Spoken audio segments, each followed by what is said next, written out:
So, in an attempt to stir up some controversy, I decided that not only am I going to discuss my thoughts on each song, I'm also going to add them to either the hit list or the skip list, depending on how good I think they are. And if you're already bored and don't feel like watching this video, you can just head on to Spotify, look up either hit or skip list by Issa Faye, and see which songs I put on each. My thoughts on this album as a whole are a little controversial because, it ain't my favorites. Look, okay, I know. Put the tomatoes down, okay? Listen, hear me out. I love this album like I love every Paramore album, but it's just not one that I come back to all the time. My reasoning, I mean, to be honest, isn't that great. It's just the way my mind works when a piece of media is longer than normal. Whether it's a film, TV show, or album, my brain just kind of automatically searches for and scrutinizes whatever I feel doesn't need to be there. Like, I guess longer things just need to work harder to justify their length for me. Like, this album, 17 tracks. We didn't need all of them. I'm sorry, that's just my opinion.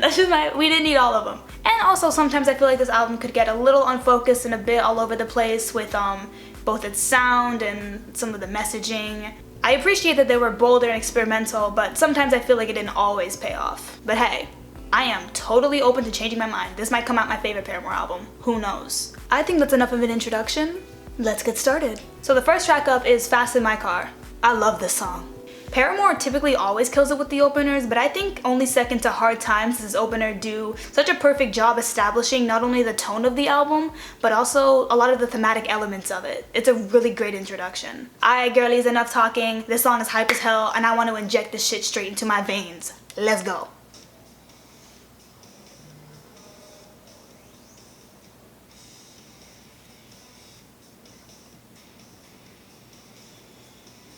How did people in 2013 listen to these riffs and be like, oh, Paramore, they've gone so pop? That shit goes just as hard as Brand New Eyes. I mean, in my opinion. People act like it's like some huge transformation between Brand New Eyes and Self-Titled, and I mean, sounds like a pretty natural evolution to me. I mean, this shit's punk as hell.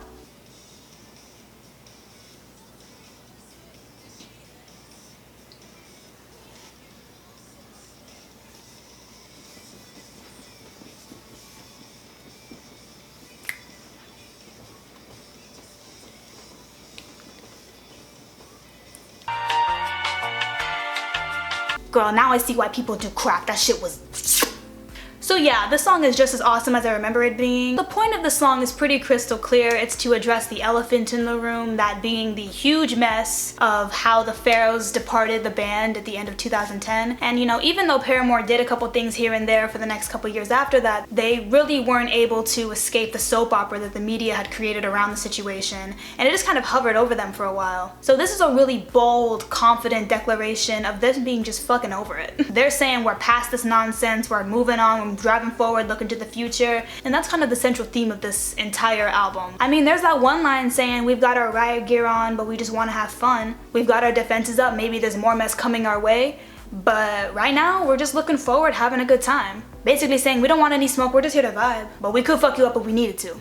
Like I said, the song does a great job of establishing this theme, and it's just also so energetic and fun. I really, really love it. This one is definitely going on the hit list. The second track on this album is Now, which was also the lead single for this album cycle back in early 2013. Now, this one isn't my favorite. I know, more booze, whatever. I know a lot of y'all are ride or die for this song, but I can't front. There's just something about it that I just don't jive with. I don't like the vocal effect they put on her voice. I'm not that into the flow of the verses. It's a bit off to me. I feel like the song doesn't really start to get going until like the very end. Those are just some of the little reasons, but again, I'm more than happy to change my mind on this, so let's just get into it right now.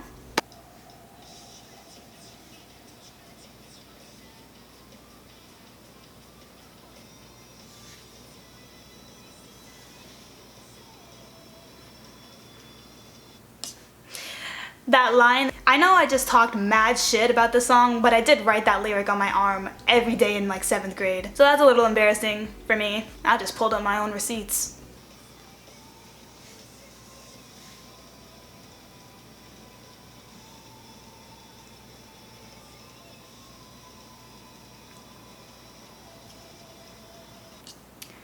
Of course, I mean, I'd be an idiot to deny that her vocals on the bridge are insane. You know what? I completely get why y'all like this. That bridge was awesome.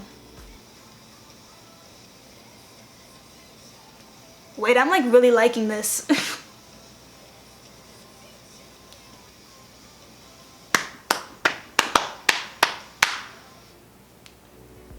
Wait, I really like that. Okay, so I was right about it not really picking up until the very end, but I didn't expect how much that made me down to forgive the rest of it. And the rest of it wasn't even bad. I don't know what was I thinking? That was really good. She's really good.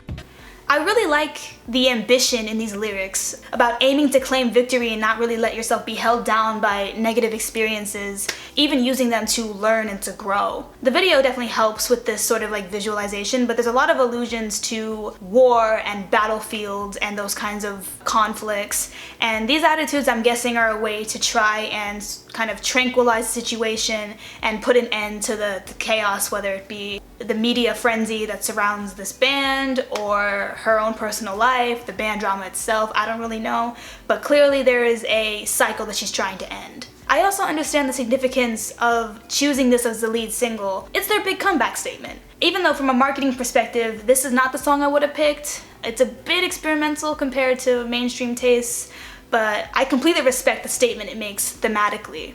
Yeah, I mean, consider my mind changed. Really enjoyed it. Now is going on the hit list. I'm as shocked as you are. Alright, so track number 3 on this album is Grow Up, and I can't even contain how excited I am to listen to the song again because it's genuinely one of my favorite songs ever. I remember hearing it for the first time when I was like 13 and I had never been so engaged with a song before. The verses are really punchy and she's just stomping all over the beat, and I was just hanging off of every word she was saying. Every single syllable I was nodding my head listening like ever so intently. Like she was just spitting so hard and I had to just take a mental note of everything she said. I memorized the whole song in like 3 listens. I have so much to say about the song, but I'm honestly just gonna wait for a specific part of the song to really break it down and explain how I feel about it. So enough of my BS, let's just get into it right now.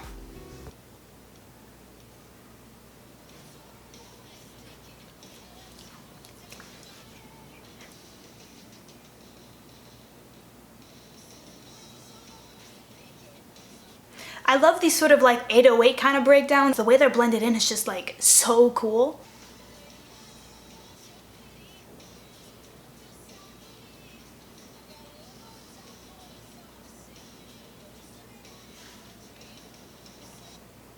"25th Anniversary Edition," we're getting a new verse. We got a fucking new verse. Moving on.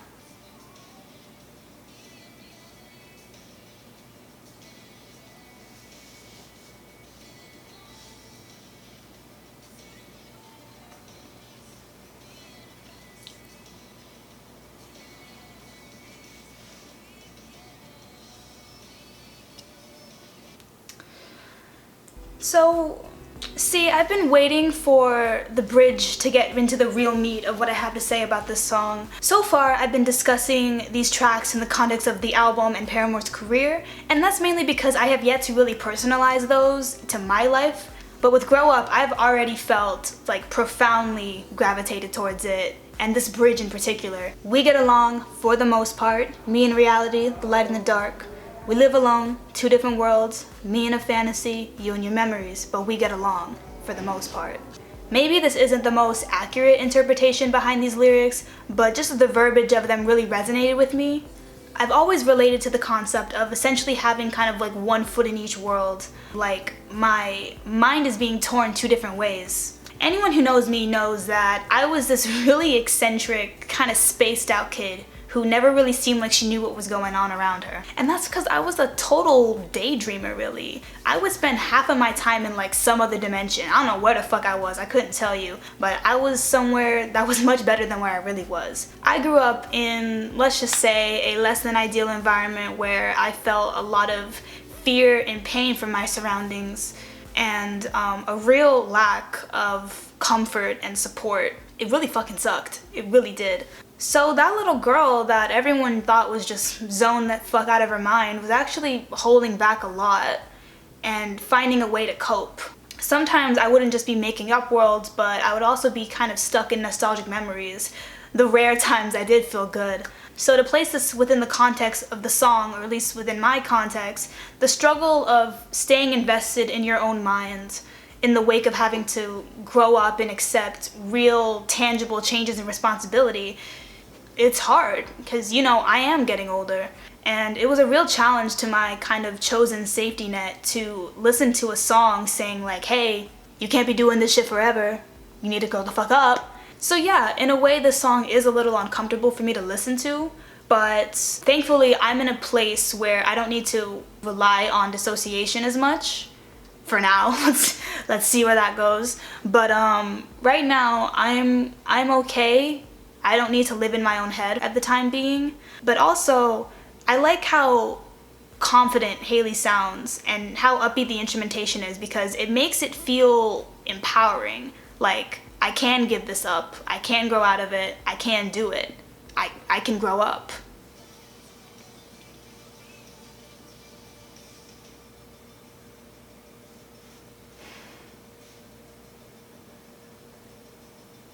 And finally, this outro. Stranger Things wishes.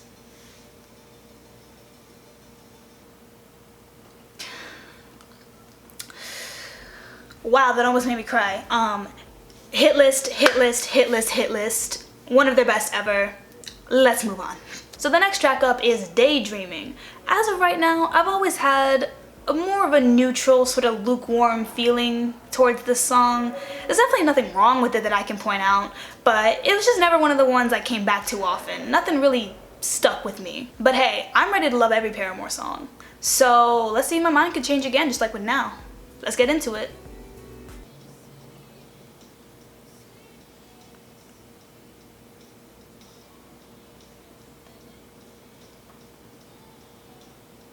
I'm really enjoying the sort of washed out watery effect they've got going on with the guitars here. And it makes sense, it suits the song, because it's about dreams, you know? They're not solid or tangible, so you don't want these kind of concrete instrumentals to convey that. You want more fluidity, and I think these guitars do a really good job of conveying that. Paramore write music first, so I can totally see how Hayley listened to this music that Taylor wrote and felt like she had to write something about being in some sort of like trance-like state.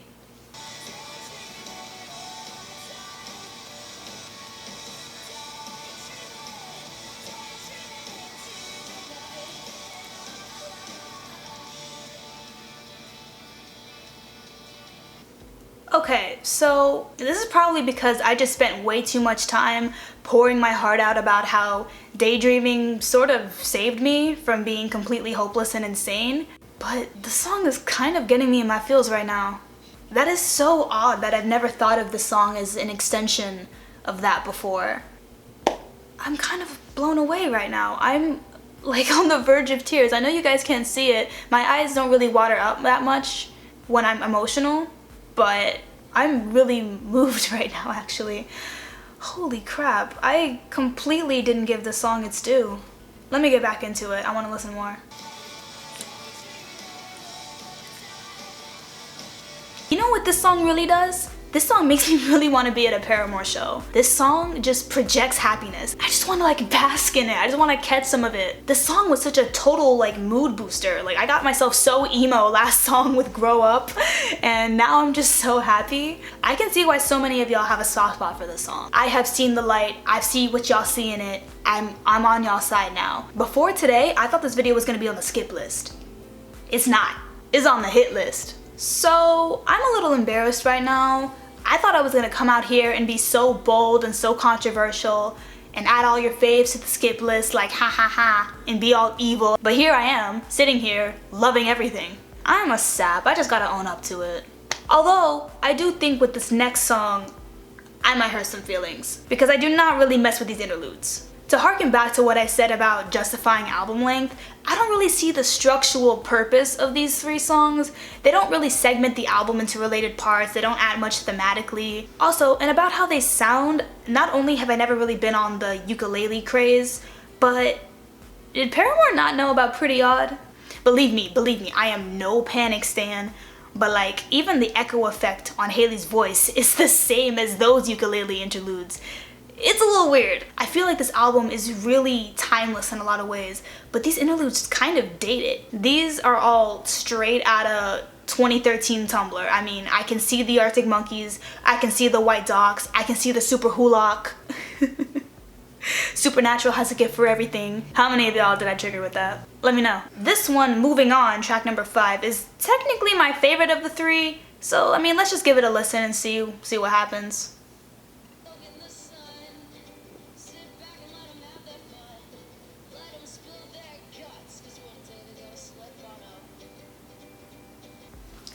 So I guess the purpose of these interludes is to sort of address the band drama a little bit more explicitly and to kind of set up this narrative of getting over it. But I mean, I don't know. I feel like Fast in My Car and Now did a really good job of establishing the, we were in some shit but we're moving past it sort of idea. And I don't really see why we needed this. But hey, if you got more to spill, you got more to spill. So I mean, I respect, so. And I will say, Haley and Taylor performing these lives, they were cute as hell. Her singing and his little ukulele. It was cute. It was cute. I was really cute. Okay, I'll give y'all that. But still, unfortunately, I'm just really not into these, so this is gonna be the first track added to the skip list. Ugh. Track number 6, That Girl Has Arrived, It's Ain't It Fun. The album version of this song is 4 minutes and 56 seconds. Girl, I was out here thinking that it was the number of tracks that were padding the album, but no, these songs are just long as hell. But the song at hand, Ain't It Fun? She is the moment. No ifs, ands, or buts. She's an icon, she's a legend, and she is the moment. Now come on now. In the United States, this is their highest charting song to date, and it got them the motherfucking Grammy. Haley and Paramore's kind of lesser known projects, they've got me like, oh, sales don't matter, oh, Grammys don't matter, blah, blah, blah. But with this album, I'm like, chart topping, Grammy winning, accolade earning excellence, y'all can stay mad. Let's get into the shit, come on.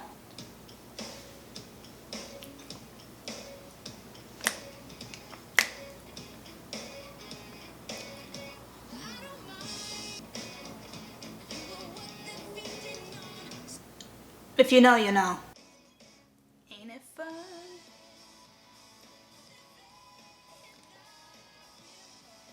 Alright everybody, gather around, come here. Everyone say the line with me. No, Haley Williams, it ain't fun. So I remember when this song hit it big in 2014, there was some backlash against it. Like, oh, Haley's this celebrity, why is she out here trying to lecture us about living in the real world, blah, blah, blah. And I'm not really here to address that. It's old news at this point, and it's been well established that Haley is writing about herself here and all that shit. But I did want to take this as an opportunity to talk about one thing that I think Haley does as a lyricist very successfully. And that is take a rather unrelatable, hyper-specific situation in her own life and write about them in a way that makes them approachable and empathetic to everybody. She's sort of able to kind of zoom out past all of the context surrounding her situation and focus on the kind of fundamental emotions at play. Songs like Ignorance about band infighting or Idol Worship about celebrity praise have these really unobtainable concepts and inspirations, but they're still presented in such a relatable way, and I think that's why Paramore just resonates with people so well, because her lyrics are very personal to her life, but it still feels like everybody can listen and get what they need to get out of the songs. Alright, point over, back to this shit, come on.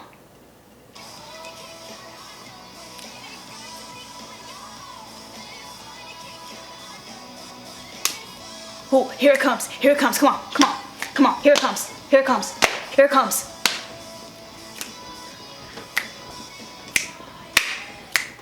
Your mama, cause you're on your own in the real world. Taylor York deserves a fucking Nobel Prize for putting a gospel choir over a guitar riff. Beethoven couldn't do it. Can y'all believe Jeremy Beats tried to say he wrote this shit? Stream, ooh yeah, everybody. Haley was in her Shaka Khan bag with these vocals, bruh. This one guy is tearing it up.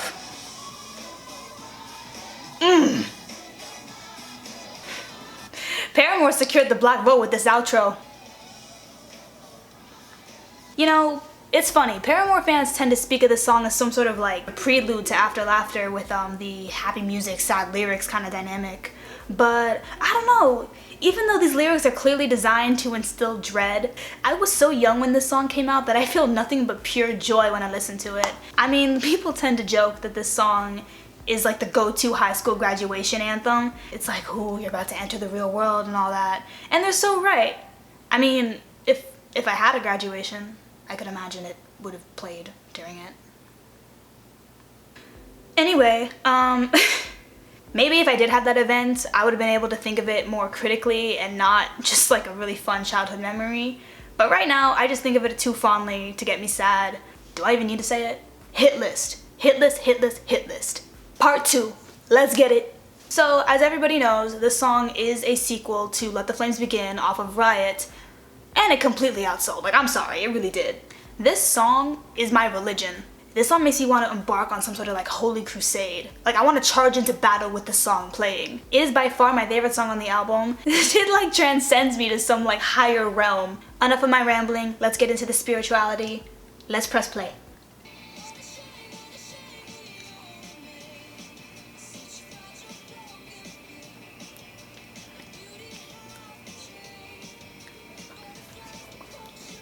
Girl, tell me why the Vatican ain't endorsed this shit yet. I know why. Because they're afraid the masses are gonna flock to this instead. I mean, they would.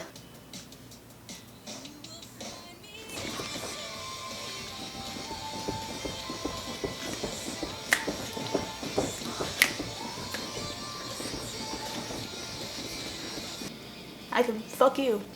You wanna be annoying up there? I can be annoying down here. Fuck you.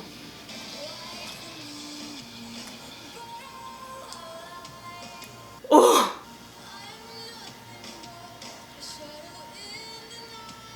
Shakespeare fucking wishes. Y'all already know that line was part of the elite club of shit I wrote on my arm in 7th grade. The lyrics about faith, trust, isolation, I didn't get any of that shit. I just thought it sounded cool. I would write it as if I was gonna get it tattooed there permanently. Girl, why wasn't I bullied? I feel like a more complete person. Y'all know Maslow's hierarchy of needs? Well, this just took me straight to self-actualization, right to the fucking top of the pyramid. They haven't played this song in 7 years, and they wonder why everything has gone to shit. Absolutely incredible. 10 out of 10, 100%, A+, hit list. Track number 8 is Last Hope. I'd say about 1 in 5 Paramore stans have lyrics from this song tattooed onto them. It's just like the go-to basic emo kid tattoo. And I mean, for good reason. It's a great song. Now, of course, I'm listening to the studio versions of each of these songs, and there's this commonly shared opinion that the studio version isn't as compelling as the live version. And I mean, I admit, I've never really given that much thought as to why, so I'm looking forward to listening to this and trying to figure out what the studio version lacks in comparison. So, no more time wasting, let's just get into it.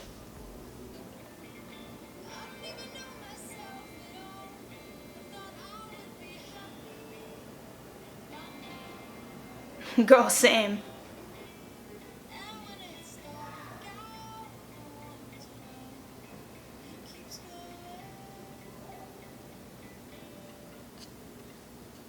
Also, one thing I wanted to touch on was the placement of the song within the album. It's placed right in the middle of the track list, so it kind of serves as this break from the more rapid, energetic tracks. This album is about moving forward, looking to the future, not harping on the past, and add these really fast-paced, high-energy songs so you really get this feeling of just like go, go, go from this album. So I think it's really necessary that we have this pause where we can just kind of strip back the brave, bold fronts and reflect upon the lingering emotional impact of the shit we're running from in the first place. A bit of quick trivia. According to Genius, this was actually the second song completed for this album. Like I said earlier, this song is placed in the center and created this sort of rest stop within the pacing of the album, which would imply that they kind of hastily had to stop in their tracks before they got ahead of themselves, but no. Instead, this vulnerable moment probably inspired a lot of the other more undaunted songs written on here. I just think that's a really interesting dissonance between the writing experience and our experience as the listener with this album.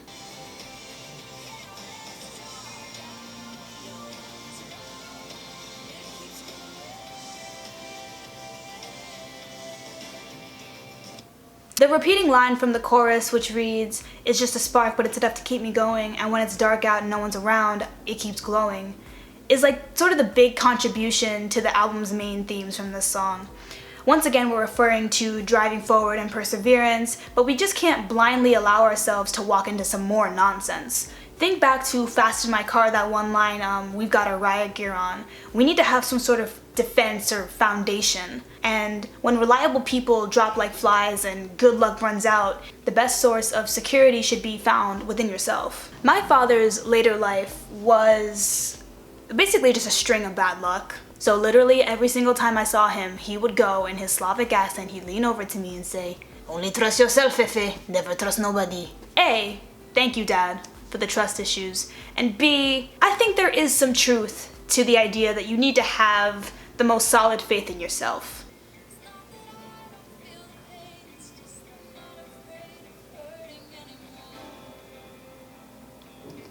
That line felt like a gunshot wound the first time I heard it. I mean, to look at this more pessimistically, eventually feeling pain is almost a default. So in a way, I don't fear pain anymore, but that's a more depressing interpretation of that.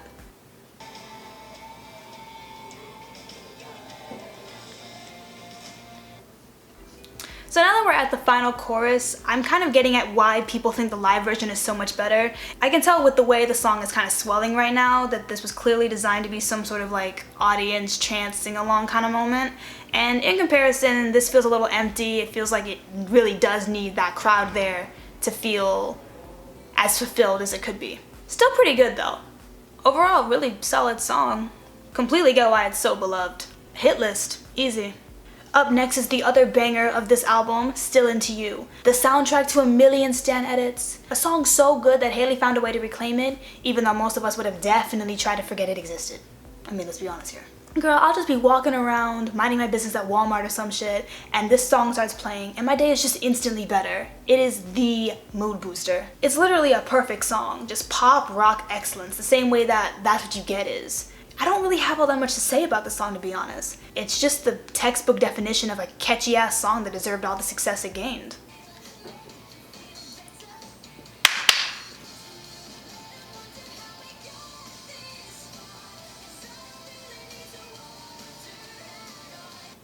Well, that makes one of us, girl.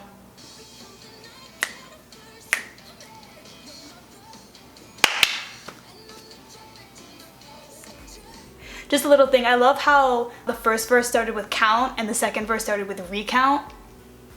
To me, that's like wow. I'm easily impressed. Ooh, girl, it's time.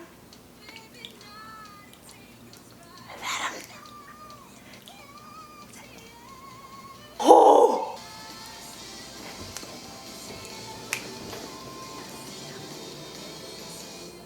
This song is so sweet that it's kind of painful. I actually like how this song sort of subtly relates to the rest of the album. Sort of like, I mean, yeah, I'm building a future for myself, but I still love you and I want you to be a part of it. Well, not you, but someone.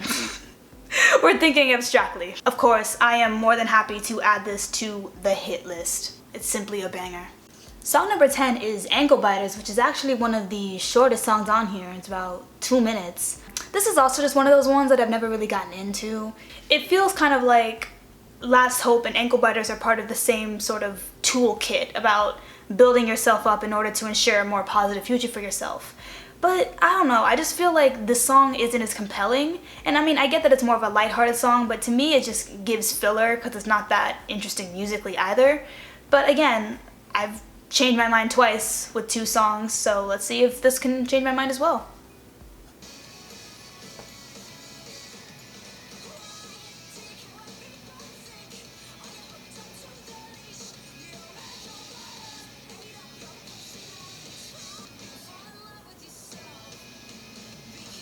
I forgot about that line, the fall in love with yourself. So I totally forgot that this song has been kind of interpreted with a bit of a feminist lens to it as being a female empowerment anthem.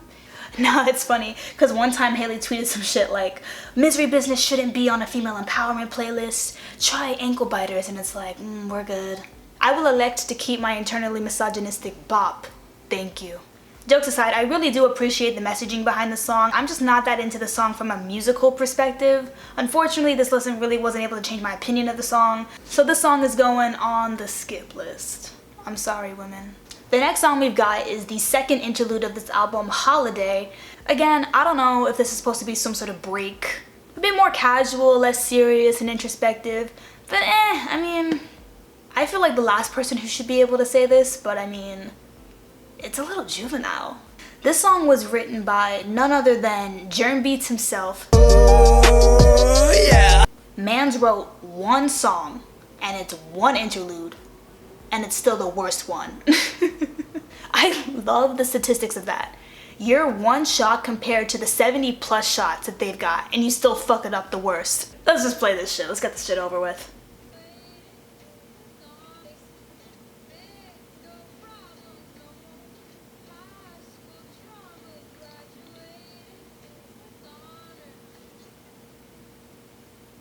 Good one, guys. Yeah, that was corny. Next. Alright, so what the fuck is next? Let me scroll down. Oh, Proof! Proof! I love Proof! I love this song. Oh my god. Proof! Yes! Yes! Yes, I love this song. I love this song. I love this song so fucking much.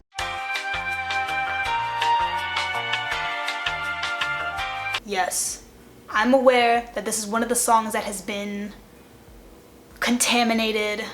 The song just makes me so fucking happy, okay? This song is therapy to me. I fully expect Hailey to turn on this song the same way she has with The Only Exception. But I'm just gonna have to resist her on this one. Because this song, it just makes me too damn happy. I draw the line at Proof Erasure. They shouldn't have made it slap so hard. Okay. I can't be calm. I can't be calm. No more thoughts. Time to listen. Let's go. Let's go. Let's go.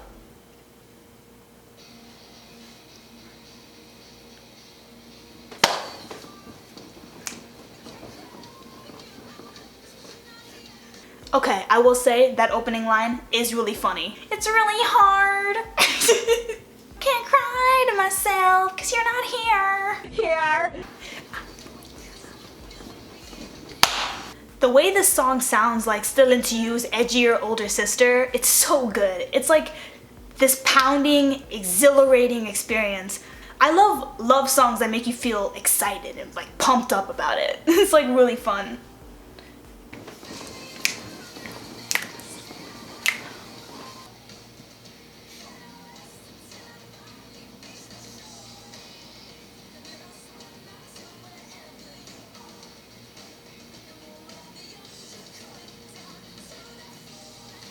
So this is the beginning of the water relationship metaphors, and this is the only positive usage of it. Well, crystal clear, kind of.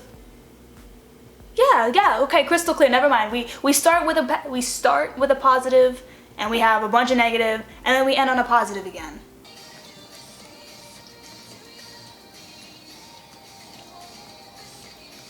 Okay, yes, the tone is desperate, the bar is low, and the devotion is unchecked. But we're not here to think about that right now. No. With Proof, it's brain off and crunk on. Come on.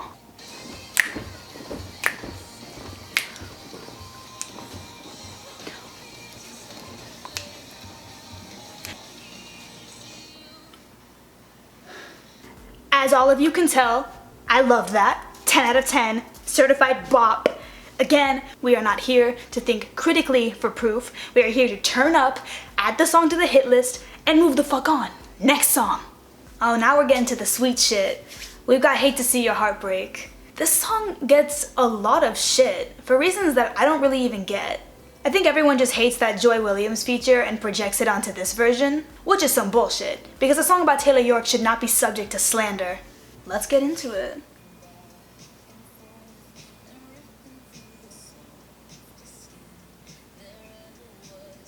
So the rest of the love songs on this album are really high-flown and bombastic, and even though it's a different type of love that she's singing about right here, to have this sort of more understated and gentle approach builds this like intimacy that's just so cute and so sweet. This sweetness, this tenderness was reserved for the song right after Proof, so interpret that how you may. Girl, if I were Taylor, I would have cried, fallen apart, been left in ruins if someone wrote this kind of stuff for me. Let's get back to it.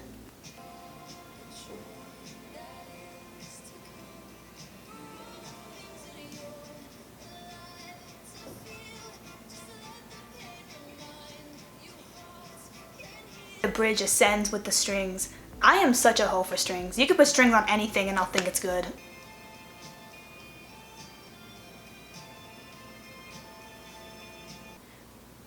There is not a single word in the whole world that could describe the hurt.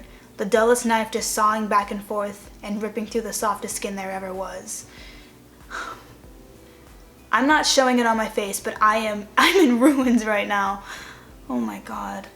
The slander against this song is completely unjustified. That was beautiful. Hailey describing the pain of seeing someone she cares about so much in pain himself is just, it's a wrap for me. I'm done. It's over. I miss Taylor York so much. What the fuck is she hiding him, bro? I need him back. He's such a sweetheart. We ain't seen him in forever. It's just so commendable to write such an endearing, caring, and appreciative song for, you know, her friends. And it makes you really want to tell all your friends how much you love them. And it makes me think about all the times I've seen somebody I love feel immense pain and how, you know, you want to tell them that it's okay because you have a lifeline in me. You don't have to suffer through this by yourself. I'm right here. Fuck. Fuck. Okay, no. No, we're not doing that. Obviously, hit list, because it's about Taylor. And I've never let a flop make me cry. So I just stepped out for a minute to go get some food and just stepped right back in, and now it's night. So I apologize that the lighting is now different. Also, my hair is now fully dry, so y'all see the full puff situation I got going on. I forgot where the fuck I was. Let me see. I think it's Crazy Girls. Let me check. Yes, Crazy Girls. Yes! Despite my obvious excitement, the song actually does have me kind of torn. On the one hand, it's fucking great. Do not get me wrong. I know this song is pure excellence. But on the other hand, y'all remember that shit I was saying about consistency and focus and runtime and all that? I bet y'all forgot about that, huh? But no, I'm still thinking it. And this song literally has nothing to do with anything. It is just like this random like what if insert into the album that makes really no sense. Its justification for existing is just that it's a really good song. Let's just get into it. I want to listen right now.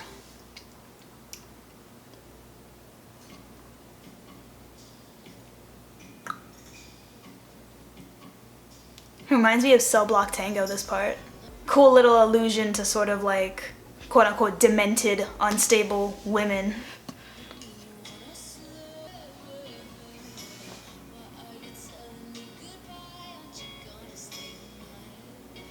Zed heard that line and was like, yo.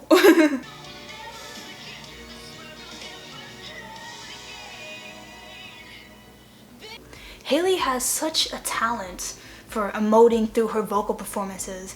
And I know that seems like it would be such a common skill, but I feel like a lot of singers today feel like the only way to sound compelling is to sound like brittle.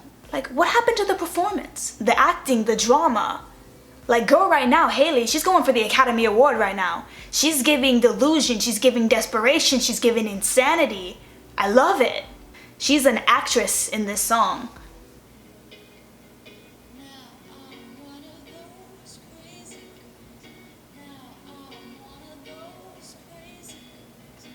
What a twist. In the end, the alt girl was like other girls.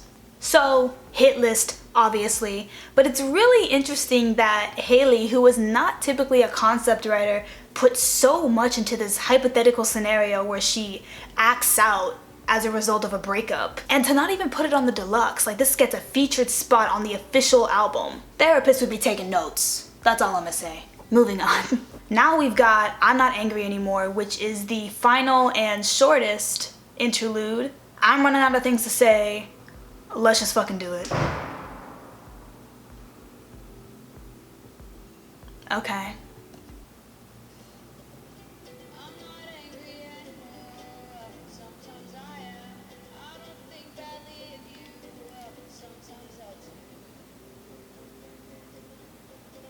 So yeah, I mean, no new thoughts to add here. I understand there's supposed to be this narrative within the interludes themselves, but I was just never that invested in it. I think it's like, I mean, if you're gonna do Josh callouts, go all the way. Skip list, moving on. We gotta wrap this up. We are at the second to last track, Be Alone. This one is gonna be hilarious. This is the most clown song they've ever put out. I mean, honestly, it's just kind of average to me. It's sitting at like a 5 out of 10 right now. Let's see if this listen can move it up to a 6 or down to a 4. Let's see if it deserves the dragging.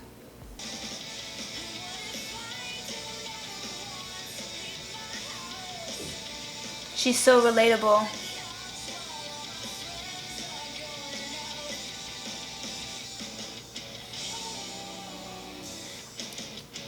I mean, I sort of like the kind of like descending vocals on the verses. I do like that.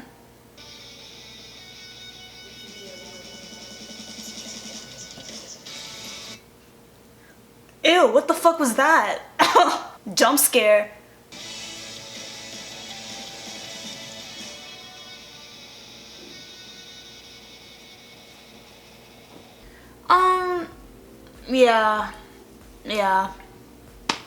Yeah.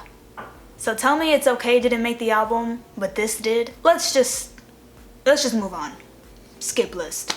Child, my legs hurt. Oh my god. And lastly, we have track 17, Future. Future? That's the name of the song. I'm just gonna say it now. Hit list. With this song, I feel like the words are just gonna come to me during the listen. So I'm just gonna hit play now and not really give an intro. Let's just go.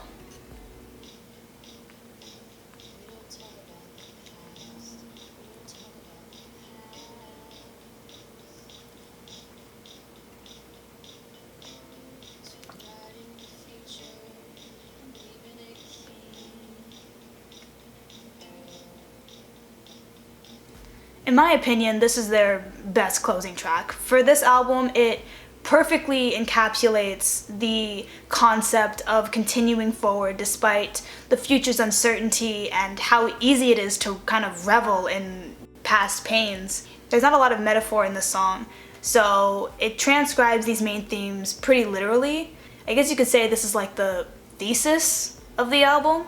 Yeah, like these lines, we're writing the future, you'll get there eventually, we don't talk about the past, you won't always be empty. There's this sort of, encouragement to, for the future, build and seek fulfillment. There's this sort of like rock and a hard place situation where the past is filled with heartbreak, failures, traumas, and things you want to forget, but at the same time, even though we just spent a whole album eager to start our futures, there's this into the unknown uncertainty to watch out for. That's why it's so important to learn from the past and be prepared for whatever's to come, because there's no guarantee that it's going to be smooth sailing from here just because you've been through shit already. You can just as easily walk right into more shit.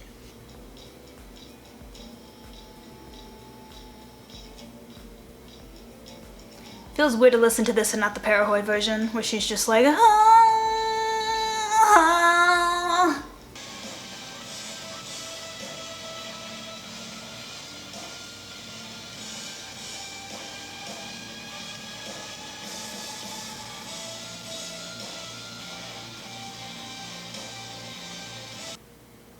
This is the best song to zone out to. I love the purpose of this outro as well. With most songs in general, outros just feel like, hey, let's just show everybody what more we can do with this song. But with this song, how the outro is the vast majority of the song and how the volume comes in and out of it, the outro is more of an opportunity to reflect, not only upon the songs we just heard, but what, writing the future means to the individual listening. Okay, so I understand this is supposed to be kind of like a somber, pensive moment, but I do have a question. I've only been to one Paramore show, the most recent Paramore show, and Future was not on the set list, so I have never seen Future live. What do y'all do during the outro?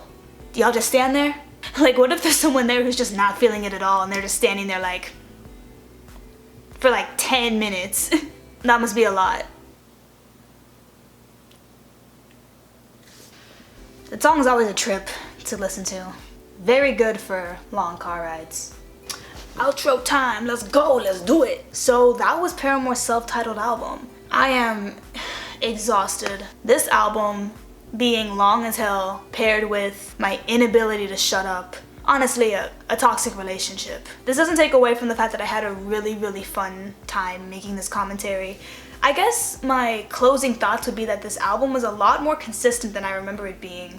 I would really only come to listen to this album in full on these anniversaries, so I guess my memories of it weren't that accurate. These are the final hit and skip list, so as you can see, I enjoyed the vast majority of songs on this album. Honestly, what I find the most endearing about Self-Titled is just how hopeful it is. Media reflects the time it was created in, and a lot of early 2010s media has this sort of triumphant, optimistic attitude that we certainly no longer have. And I know it's easy to be cynical and point to how things sort of fell apart after this album cycle, but I think there's a lot of life lessons still present in here that haven't been ruined by unfortunate epilogues. This album certainly does optimize the future, but it's not demonstrating a blind faith. It's preaching to learn from mistakes and even be prepared for more. In short, I don't think reality has contradicted this album. I think it still stands and can still be a useful source of positivity and empowerment, even though it doesn't really match current attitudes. So guys, that'll be it for this commentary. If you guys liked this video, please give it a thumbs up and let me know, because this was a massive undertaking and I would love to see some positive reinforcement. And if y'all really like this video and want me to do the rest of the Paramore albums, let me know about that too. Alright, I've been out of things to say. I'm gonna go take a shower and go to sleep, eat my food. Bye guys, have a great day. Adios.